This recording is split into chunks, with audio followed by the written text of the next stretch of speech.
자, 제가 코드를 작성하는 요령 먼저 살짝 알려드릴게요. 제가 코드를 작성하는 요령은요. 뭐 저라고 얘기했지만 사실 보편적으로 그렇게 쓰긴 하죠. 자, 첫 번째는 당연히 관련된 내용, 로직을 먼저 씁니다. 그래야지 뭘 어떻게 될지 아니까. 그 위에 설명했던 걸 풀이하는 내용에서 가장 먼저 주요 목적이 뭔지 쓰는 거랑 같은 뜻이에요.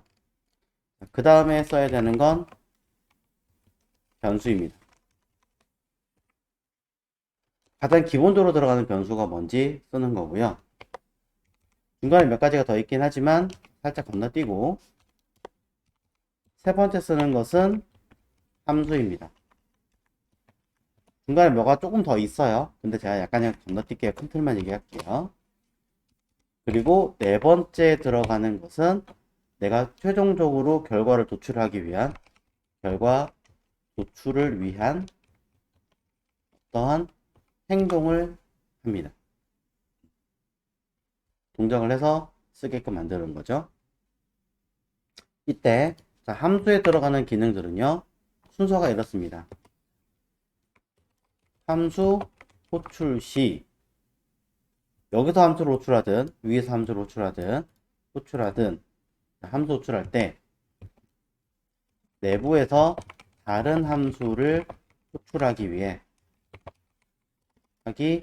위해서는 먼저 해당하는 함수가 작성되어야 한다라는 전제 조건을 깔고 진행을 한다라는 거죠. 자, 이 내용을 먼저 잘 기억을 해주세요. 그래야 여러분들이 분석할 때도 편할 거고요. 여러분이 로직을 짤 때도 편할 거고요. 앞서 호이스팅 현상이나 뭐 이런 거 다 설명했지만 하등 신경 쓰지 않고 잊어버리고 써도 문제가 되지 않게끔 하려는 목적도 있습니다. 이 내용이 조금 어렵다면 이 해석은 이래요. 예를 들면 변수 AFN이 있어요. 자, 펑션 씁니다. 여기에서 그냥 쭉 쓰면 끝이 되겠는데 내부에서 아까 위에 본 것처럼 다른 함수가 필요해요. BFN이라는 함수가 수행돼야 돼요. 이게 인트는 뭐야? 자, 함수가 수행돼야 돼요. 그럼 어떻게 돼요? 아래쪽에서 변수 BFN이라고 쓰면 동작할까요? 안 할 거 아니에요. 그쵸? 내부에서 다른 함수 호출하기 위해서는 해당하는 함수가 먼저 작성되어야 합니다. 그 얘기는 얘를 위에 써 있어야 된다라는. 왜? 안 그러면 애초에 뭔지 모르니까 에러가 나겠죠. 그럼 예를 들어 여기서 내부에서 다른 함수를 써야 되는 상황이 생겨요. 그럼 그 얘기는 뭐예요? 이 내용은 어디 들어가 있어야 돼요? 그 전에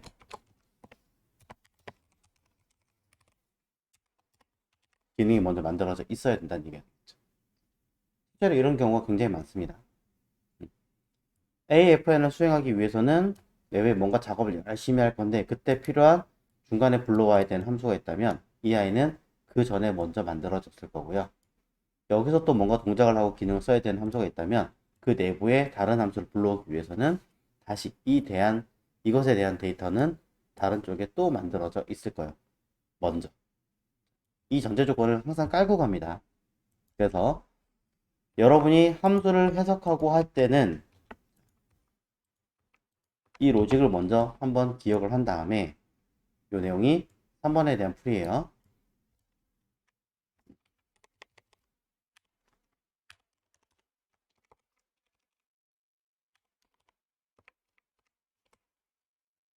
그렇기 때문에 어떻게 한다?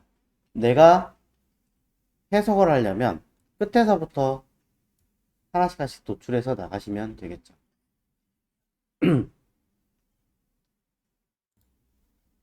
자, 해석을 좀 해보겠습니다. 결과를 도출하는 행동은 쭉 메뉴에 얘네들이죠. 실제로는 스토어 fn 또는 스토어 fnb, 자, 얘네들을 수행하게 해라 라고 했던 거고, 최종 결과는 이게 나옵니다 라고 하는 것을 파악하기 위해 쓴 거지만, 자, 스토어 fn이라고 하는 아이를 우리가 수행해야 되는 단계를 봤을 때 그 안의 로직이 어떻게 되는가를 보는 겁니다. 그럼 스토어 fn이라는 아이를 쭉 훑어놓고 보면 이 안에 들어있는 것들 중에 내부적으로 들어가 있는 변수는 바깥에서는 모르는 아이예요. 없을 아이입니다. 똑같은 이름이 있어도 바깥에 있는 아이와 내부에 있는 아이는 완전히 별개예요. 별개라고 보시면 되는 거고요. 그럼 누구는 여기에는 유저 fn은 바가 없네, 바깥에 거겠지 라고 생각을 하겠지만 사실은 그렇지 않죠. 누구? 여기 동일한 이름을 가진 아이가 있으니까 얘는 내부 거고. 다음 밑으로 가서 볼게요. 유저 체크는 위에 있고 자, 없는 것. 이 내부에 없는 변수가 몇 개가 있죠. 그게 뭐예요? i라는 변수와 스토어 리스트라고 하는 변수가 내부에 없습니다. 그럼 뭘 해석을 해야 되냐? 적어도 스토어 fn에는 없는, 내부에는 지역 변수가 아닌 것은 전역 변수인 i와 스토어 리스트라고 하는 이 두 개의 값은 내부적인 처리가 아니라 외부에서 전체를 컨트롤하는 i다라는 것만 일단 확인하십시오. 이거는 잘은 몰라도 최소한 스토어 fn보다는 전역 변수, 즉 외부에서 지속적으로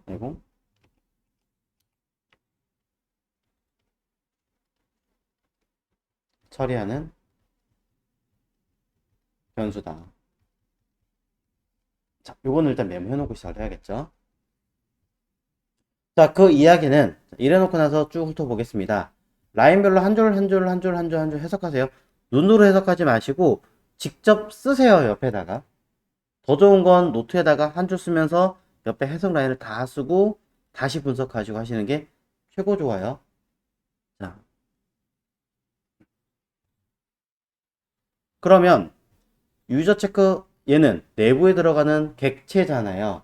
오른쪽에 어떠한 결과물을 만들어낼 거다라고 확인해 놨고, 자, 유저 스텝이라고 하는 것은 안에 들어있는 결론, 뭔지는 모르겠지만 어떠한 값을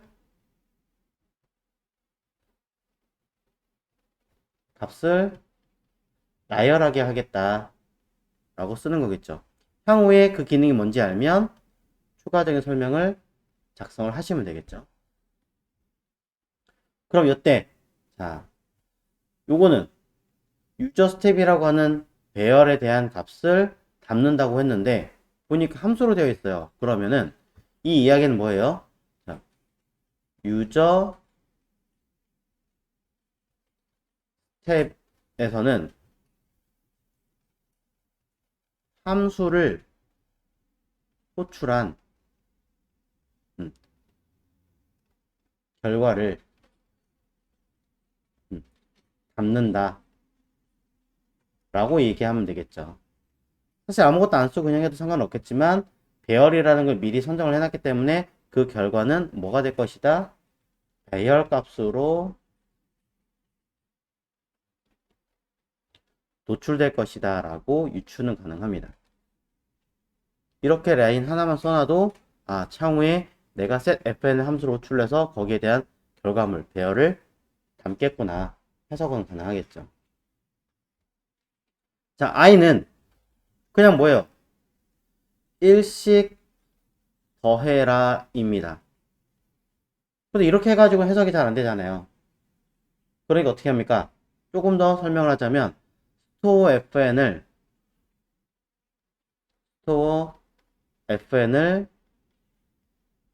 호출할 때마다 자, 값이 1씩 증가한다 라는 얘기입니다. 쉽게 말하자면 이후에 어떻게 쓸지는 모르겠지만 그냥 방문한 횟수가 되겠죠. 누구든 문을 딸랑 한번 열면은 1위 카운트업 하는 거예요. 바꿔 얘기하면 이거 가지고 활용할 수 있는 거, 어서 오십시오 1000번째 방문자입니다. 어서 오십시오 10,000번째 방문하신 분입니다. 라는 값을 도출해 낼 수 있는 가장 확실한 답이겠죠. 왜?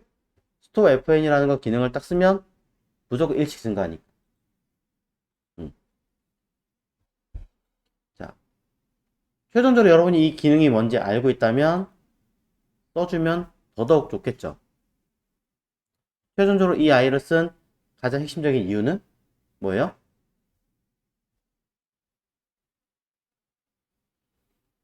유저가 누군지 모르는데 방문한 몇 번째인지 파악하려고.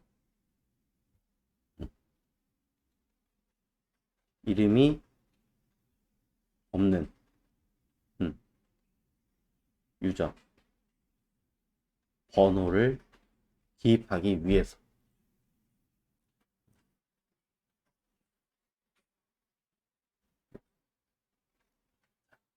위에도 내용 나온 김에 쓸까요?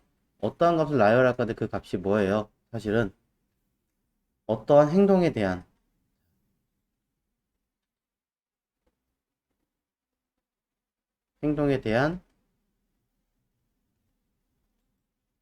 순서를 담기 위한 배열이죠. 알고 있으니까 썼어요, 그냥.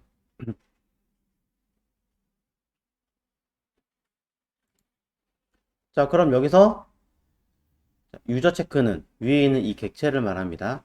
객체는 네임은 무엇, 컨텐츠는 무엇 해가지고 각각의 어떠한 두 가지 객체에 대한 속성들을 담기 위한 구조였습니다. 자, 이 아이를 쓱 빼가지고 쓰자면 라인이 없어서 뺐어요. 유저 체크에 네임에 사용자 이름을 작성하고 만약에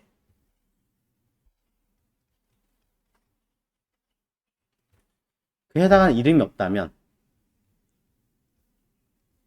또는 자, 가로하고 이름이 없으면 조건을 줘서 뭐 하는 거? 이름을 no name 숫자 유저라 쓰겠지만 그냥 썼어요. 이렇게. 그럼 no name 유저 넘버링이 되겠고 처리되게끔 안 되겠다 이 얘기 하는 거죠. 이 숫자가 방문자 번호가 되겠죠. 요거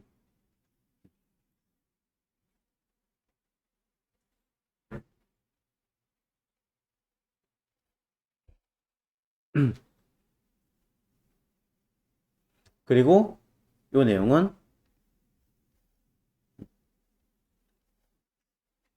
방문자가 한 행동 순서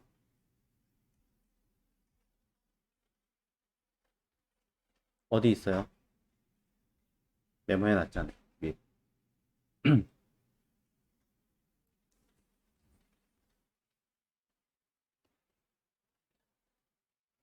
그리고 다 담았으면 스토어 리스트라고 하는 아이에다가 담아라.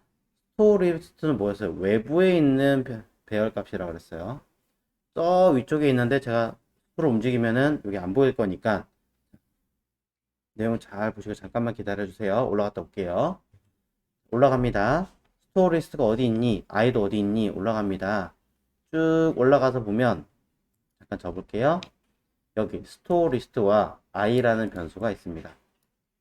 왜 저 위에 있나요? 라고 한다면 저는 작성하는 모든 순서가 일단은 기본 변수는 맨 위에, 이건 설명이니까 맨 위에, 그 다음에 내가 써야 되는 함수들을 담았죠.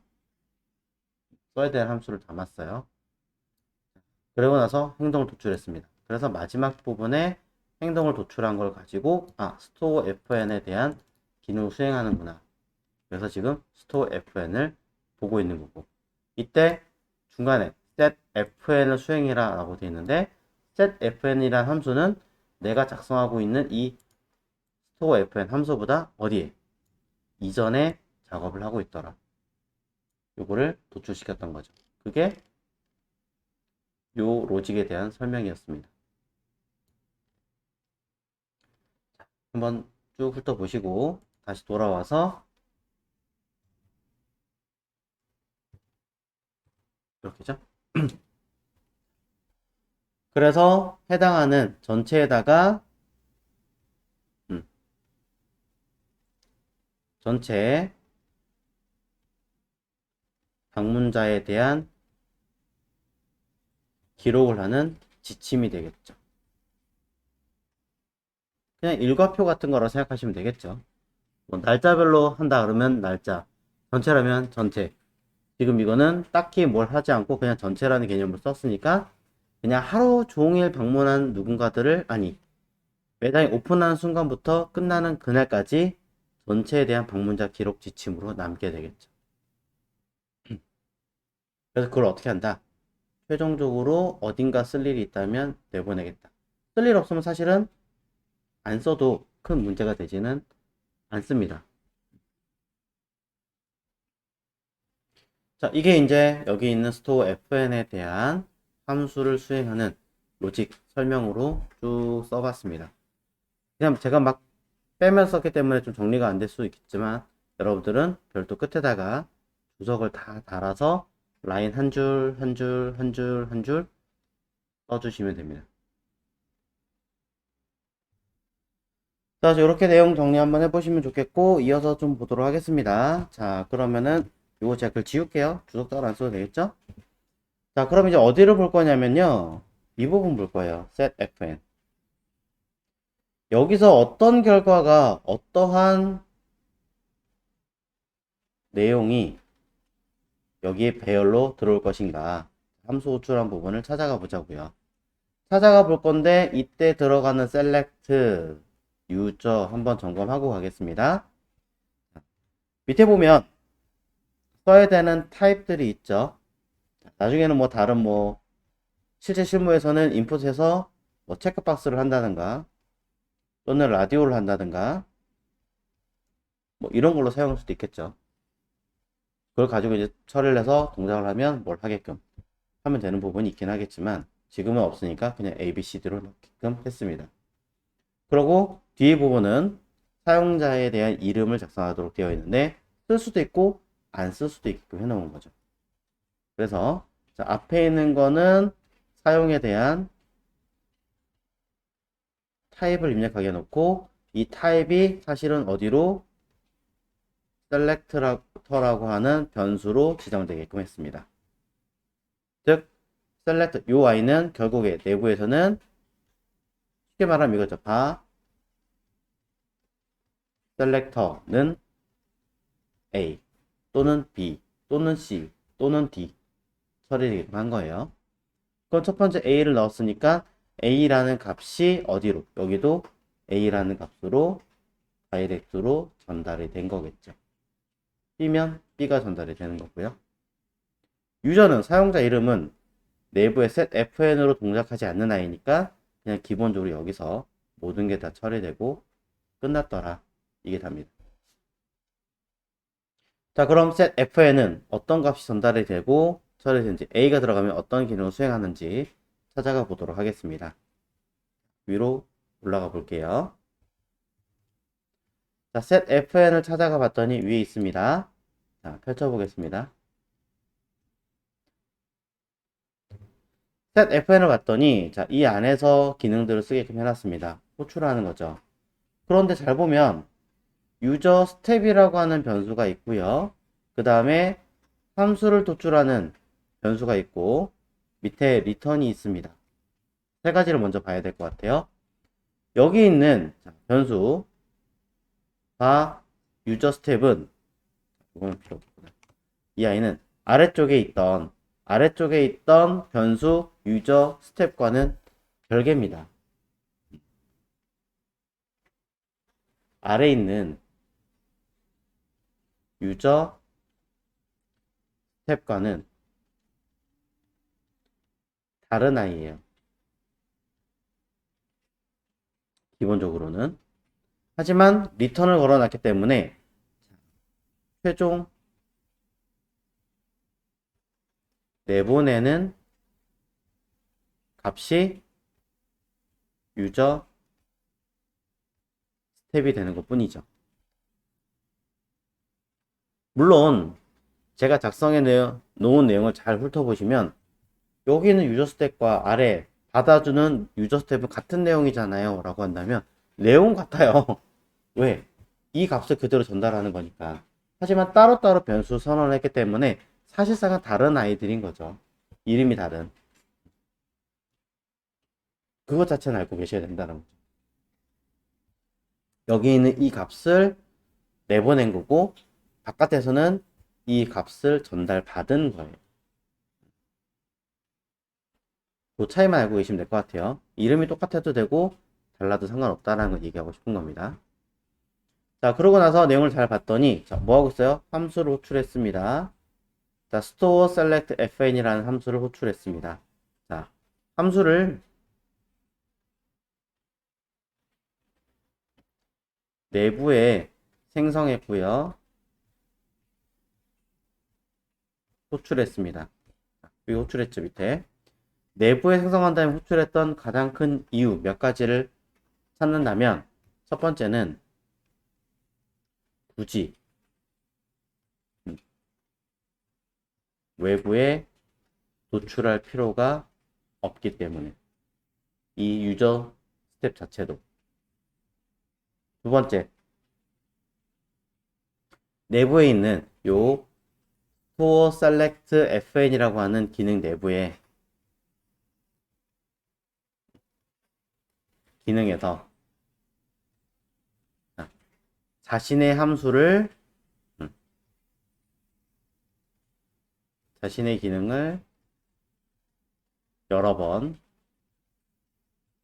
호출하고 있죠.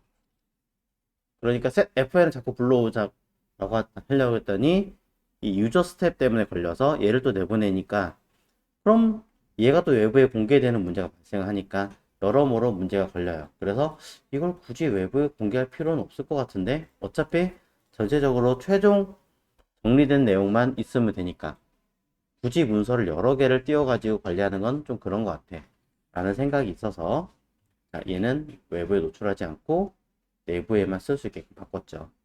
그래서 f의 내부에 있는 거고요. 그래서 내부에서 자신의 기능을 여러 번 호출한다. 이걸 우리는 뭐라 그런다? 제귀 함수라고 합니다. 이름이 되게 어렵죠? 자, 용어 자체를 외우실 필요가 사실은 없지만 가끔 제귀 함수를 씁니다. 뭐 합니다. 라는 용어나 책 같은 거 보면 나와요. 그러니까 대충이라도 뭔지는 알고 있어야 써먹을 수 있어서 얘기를 하는 거예요. 자, 그 다음에 외부에 노출되지 않고 수행한다라는 이 함수의 이름은 우리가 뭐라 그런다? 용어는 알자고요. 클로저라고 한다. 이렇게 외부에 도출하지 않으면서 추상적으로 내부에서 컨트롤하고 관리하고 쓰는 기법을 우리는 무슨 식이라고 한다? 람다식이라고 한다. 클로저를 이용해서 만든 추상적인 어떤 개념을 가지게끔 유추하게 만드는 식, 람다식. 자, 그렇게만 그냥 기억하시면 되지 막 너무 복잡하게 사선적으로 찾아서 정리하실 필요는 없어요. 자, 모르면 찾아보고 어렵으니까 막 뒤지겠지만 간단한 개념이라도 알고 있으면 굳이 찾아보지 않고 쭉 훑어갈 수 있으니까. 자, 그래서 내부에서는 무엇을 수행하겠다. 오로지 이 스위치문만 수행하겠다. 그럼 안에 들어있는 스위치의 기능은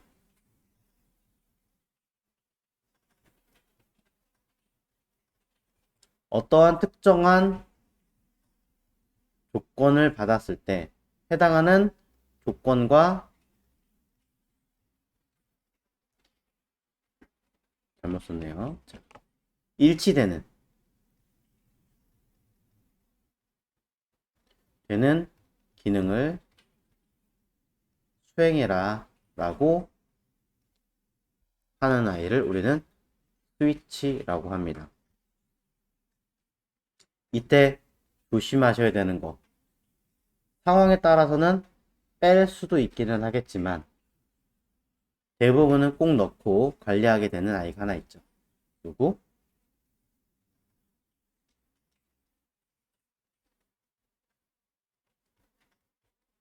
브레이크.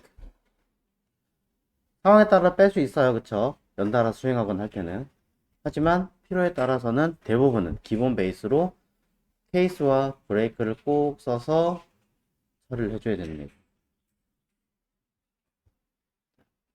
이건 케이스, 이건 종류.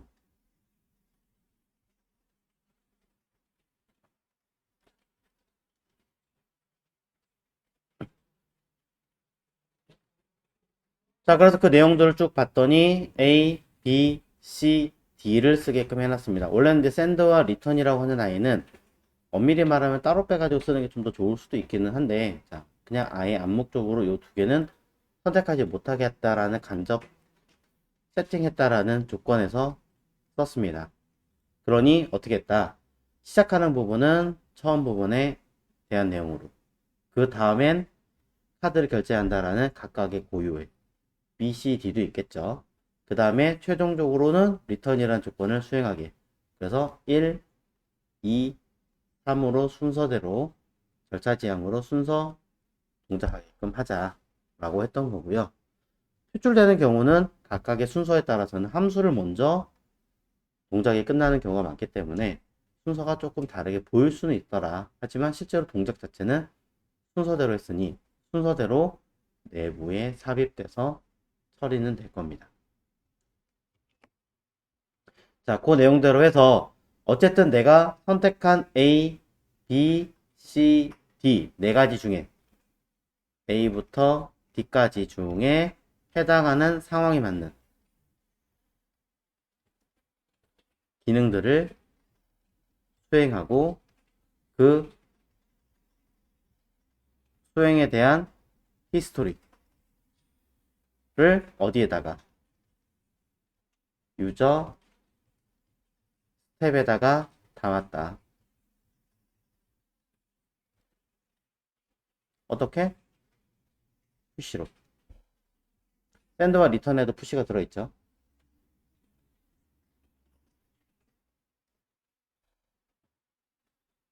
자, 그래서 담은 최종 결과를 어떻게 했다? 달아냈고, 달아난 아이를 set fn에서도 여기 좀 밑에가 있긴 하지만 똑같이 리턴에서 써 있습니다. 이렇게 되게 조그맣게 돼 있죠? 슬쩍 끌어내릴게요. 이렇게 보이시죠? 그래서 이 값들을 최종적으로 반환을 하니까 우리가 받아보는 아이는 최종적으로 받아보는 아이는 아까 내용에 있던 내용들처럼 정리돼서 보여줄 것이다. 그 밑에 있는 기능들로 정리가 될 것이다.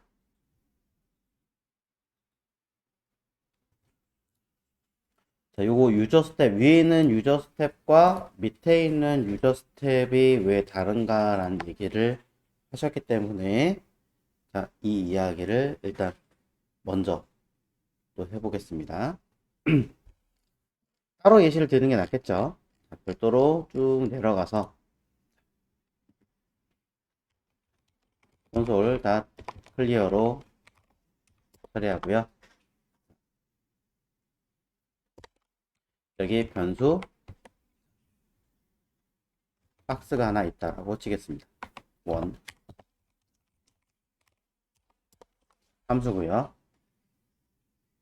이곳에는 변수 리스트라고 하나 만들어서 처리를 하겠습니다. 일단 요걸 쓸 필요 없겠군요. 그냥 단순하게 A, B, C라고 쓰겠습니다.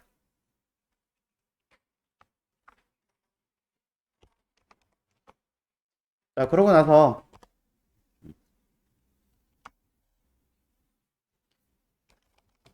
콘솔 닷 로그를 통해서 리스트를 써볼게요. 그럼 당연히 박스 1에 대해서 호출을 하면 다른 거 없이 요 값만 도출을 시켜서 확인할 수 있겠죠. ABC가 나옵니다. 자, 이 상태에서 저는 따로 변수 박스2를 하나 만들고요. 펑션 여기에 변수 리스트를 쓰겠습니다. 얘는 def 다른 값이죠. return list.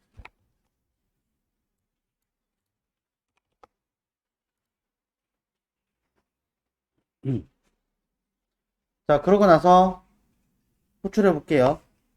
박스2 이 아이를 저는 변수 쌤이라고 쓰고요. 콘솔 로그로 쌤이라고 호출해 볼게요. 그럼 먼저 리스트 호출한 것과 나중에 있는 거니까 일단 구분은 가능할 거예요. 결과를 확인하시면 ABC와 DEF로 따로따로 값이 도출되는 걸 볼 수 있습니다.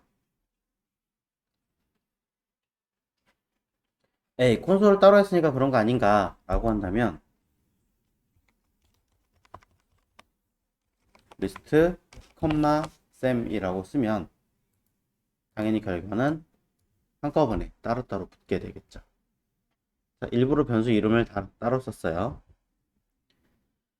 자, 이 상태에서 결과를 놓고 보면 체크를 하나 해보면 어떻게 됩니까? 변수 이름을 일단 다르게 준 게 아니라 똑같은 이름을 줬어요. 똑같은 이름을 주고 각각의 다른 A라는 값과 B라는 값을 도출시켰습니다. 여기서 리턴을 시키면 박스2는 값은 DEF라고 하는 아이를 도출시킬 거고 여기서는 변수 SAM에는 결국에 이 아이의 리턴된 값, 즉 B에 해당하는 값으로 받아서 우리는 쌤에 등록이 되겠죠. 그리고 이 아이는 결과적으로는 DEF, B에 해당하는 값으로 도출되게 될 겁니다. 리스트는 별도로 따로 만들어서 그 값을 호출시켰으니 다른 값이 나오게 되겠죠. 이것만 보더라도 둘은 각각 다른 변수다라는 것을 우리는 체크할 수 있습니다. 만약에 똑같았다면 어떻게 되겠습니까? 같은 결과물을 갖고 있었겠죠. 근데 우리가 왜 똑같은 결과물을 도출되게 만들었냐면 그거는 사실 되게 쉬운 케이스였어요. 뭐냐? 변수를 만들었지만 ABC로 쓰지 않고 그냥 임의로 형태만 이름만 가지고 있다가 이 리스트라는 변수에다가 어떻게 기존에 있던 값을 그대로 어떻게 해라? 전달시켜라. 리턴으로 전달시켜서 받아라 라고 했기 때문에 이 아이를 확인하면 아까 했던 DEF라는 값이 그대로 전달되기로 했던 거죠. 그냥 가져온 거죠. 전달시켜서. 각각 다른 변수의 값을 전달시켜서 처리하게끔 만든 것 뿐이에요. 그래서 다른 변수다라고 얘기를 한 거고요. 물론 한 가지를 더 짚고 넘어가자면 같다라고 얘기할 수 있습니다. 무엇을? 배열은 어떤 변수?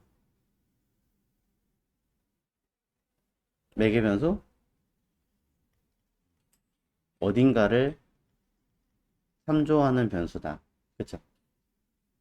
참조하는 변수니까 사실은 뭐예요? 주소는 같은 거를 가질 수 있을 테니 그런 내용만 넣고 본다면 같은 값으로 볼 수는 있겠죠. 그건 맞죠. 자, 그렇게 이해하셨다면 틀린 말은 아닙니다. 정확한 해석을 한 번 더 고민을 해보셨으면 좋겠습니다. 자, 그래서 소위 말해서 그렇게 복제하는 것들을 책에 보시면 이제 뭐 그런 말을 해요. 복제를 한다라는 말을 하는데 이게 아니라 제가 이렇게 놓고 1, 4, 5 라는 값을 썼을 때 이 값을 그대로 가져와서 리턴으로 전달시킨 i는 자, 같은 결과치를 바라보고 있는 거죠. 값 자체가 아니라 뭐예요? 배열이니까 같은 주소창의 결과를 가져오게 되겠죠. 그렇지 않나요? 만약에 그렇다면 이 주소는 소위 말해서 깊은 변수다, 아니 깊은 복사다라고 얘기하는 게 아니라 얕은 복사다라고 얘기를 합니다. 얕은 복사는 그냥 주소창만 가져오겠습니다라고 해석을 하거든요. 한번 그 의미가 무엇인지 해석을 해보시는 것도 나쁘지 않지 않을까라고 생각을 합니다. 예를 들면 쌤, 은, 리스트라고 쓰면 쌤의 수시를 썼을 때 7, 8, 9 첨부하고 쌤 이런 식의 약간의 복잡한 로직을 썼을 때 같은 결과치를 얻을 수 있느냐 없느냐 이런 형태도 한번 확인해 보신다면 깊은 복사인지 얕은 복사인지도 파악이 되겠죠. 자, 깊은 복사에 대해서는 얘기한 건 없습니다. 그냥 어떠한 주소를 가져오는 참조로 가져온다라는 개념에서 우리는 그런 복사를 얕은 복사라고 한다라고 설명만 간단하게 드렸어요.